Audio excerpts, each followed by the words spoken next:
police look into this possible hate crime, the 15-year-old talks for the first time about the attack. Shamari Stone has tonight's KOMO-4 exclusive. Shamari?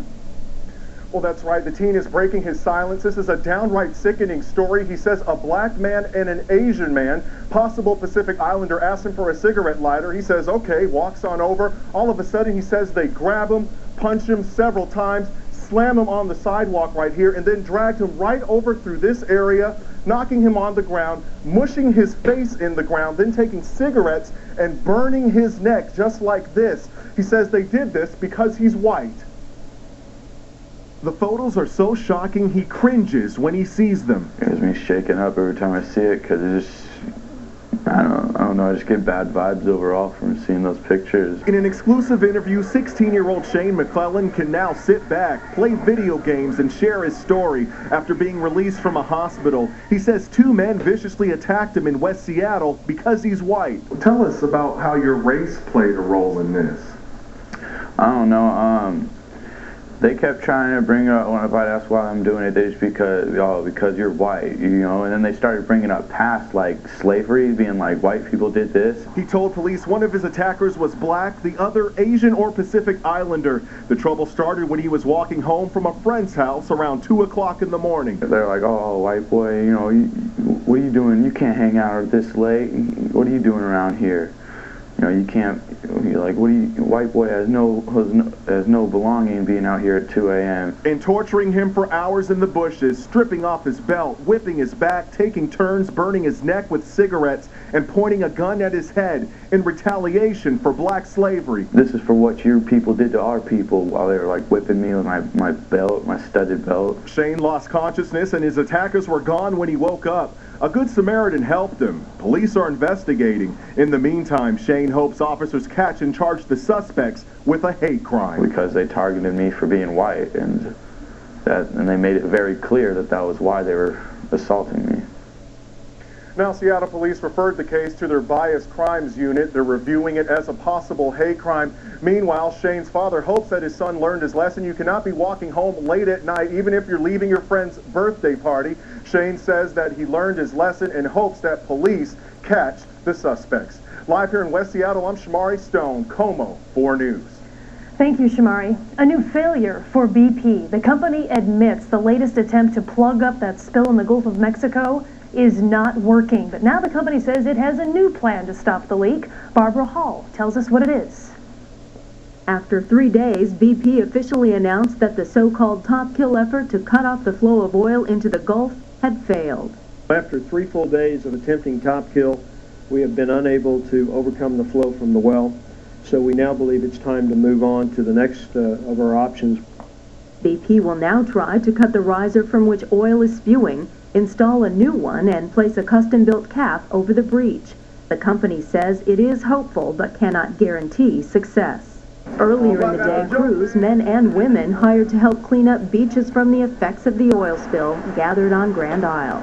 After putting on protective gear, they hit the shorelines, putting oily material into protective bags, and even managing to crack a smile here and there. Lafourche Parish President Charlotte Randolph is pleading with President Obama to scrap the moratorium on new exploration and drilling, saying the industry is too valuable for the United States. We cannot die this death. It is something that will affect this country for many, many years to come. Government scientists estimate as many as 19,000 barrels a day are spewing into the ocean. I'm Barbara Hall, reporting from Atlanta. Well, the Coast Guard is letting a much smaller oil spill in the Duwamish River dissipate. About 20 gallons of diesel oil was discovered about a half-mile north of South Park Bridge. Crews were called in to clean up the mess, but shifting tides made the operation too difficult. The Department of Ecology is now looking into the source of this spill.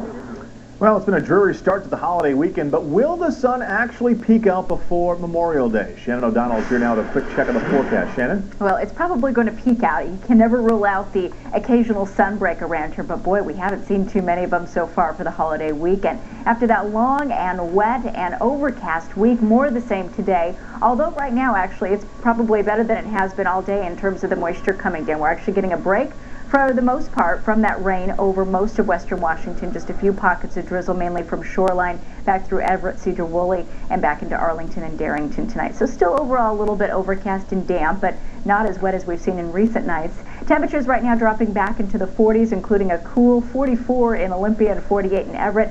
Bottom line, the rest of the holiday weekend remains kind of gray. It's going to stay overcast and damp overnight. Rain does pick up again later tomorrow, especially by midday on Sunday. So here we go again. What about improvement on Memorial Day? Can we finally barbecue on Monday? We'll check out the rest of the forecast in just a bit. All right, Shannon, thank you. A bank in Lacey was robbed this morning, and now police are looking for the suspect who got away with the cash. Surveillance cameras caught this man in action at Sterling Savings Bank. Police say he handed the teller a note, then took off on foot with the cash. The suspect is described as white, in his late 20s or early 30s. He has a brown goatee. Please call police in Lacey if you have any information. Washington State Patrol hopes witnesses will come forward after this accident on I-5. For some reason, a car went out of control, crossed 3 lanes, and hit a motorcycle. The rider is at Harborview Medical Center tonight with life-threatening injuries. The accident happened about 5:30 tonight, northbound at Martin Luther King Way in Seattle. If you know anything about the crash, please call Washington State Patrol. Investigators think a heater started the fire that ripped through a home in South Seattle. Firefighters were called to Martin Luther King Way and Claremont Avenue early this morning. Damage was done to both floors of the home, but no one was injured. It's a move that'll have some beer drinkers stocking up. Starting after the holiday weekend, that 6-pack of beer that you buy at the store is going to cost you 28 cents more. It's all part of a new tax package lawmakers approved earlier this year to help close a nearly $3 billion budget hole. Included in the package, bottled water, gum, and candy. I see all this as a sin tax. These people that want to indulge in have a beer, it's going to cost them a few extra cents. I got a problem with that, you know. Microbrews will be exempt from this tax, and that's a move aimed at trying to help some local breweries. Thousands of protesters hit the streets of Phoenix today. The march to the state capitol building was in protest of Arizona's new law that cracks down on illegal immigration. The law takes effect next month. It requires police, during traffic stops or investigating possible legal violations, to ask about immigration status if there is reasonable suspicion that the person is in the country illegally. Critics say the law unfairly targets Hispanics and could lead to racial profiling. Supporters say it is necessary because the federal government has failed to act. We're going to stand in the face of adversity against this tsunami of non-white massive illegal immigration that's pouring across our nation. Now, the White House is calling on the Justice Department to challenge the legality of the new state law. The administration's stance is that federal law trumps state law. And a similar but smaller rally was held in Salem, Oregon today. About 500 immigrant rights activists, faith, labor, and business leaders all marched in opposition to Arizona's new law. An army of local volunteers give up part of their holiday weekend to help victims of a devastating earthquake. KOMO-4's Theron Zahn shows us the massive effort to bring 1 million meals to people still going hungry down in Haiti. 2,000 people working as fast as they can to create over 1 million meals. Box completed! The prepackaged meals for 6 are being created by hand, one at a time. This is vitamins, beans, I'm not sure what that is, and rice. These teams are made up of church members, co-workers, or just friends banding together for a good cause. The meals will be shipped to Haiti, still struggling since the quake back in January. The Salvation Army has already shipped 10 million meals, but they need millions more. So for 4 to 6 months, we need to continue to provide meals and health care and fresh drinking water for these people. Similar efforts are going on this weekend in LA, San Francisco, Chicago, and other cities. Why would you give up part of your holiday weekend to be here instead of maybe out doing something fun? Because I like to give to others. That's what makes me happy. I get out of myself. In 2-hour shifts, volunteers will work this weekend with tons of donated food. You think that the government would do something more to help these people, but, so now we're helping them. The Salvation Army is still putting out the call for volunteers to show up on Sunday. The work is far from glamorous, but the need is real. A little bit of difference can change the world. 1 meal at a time. Theron Zahn, KOMO-4 News. Again, you can still help out if you'd like to. The Million Meals for Haiti event continues tomorrow. at the Washington State Convention Center from 10 a.m. to 8 p.m.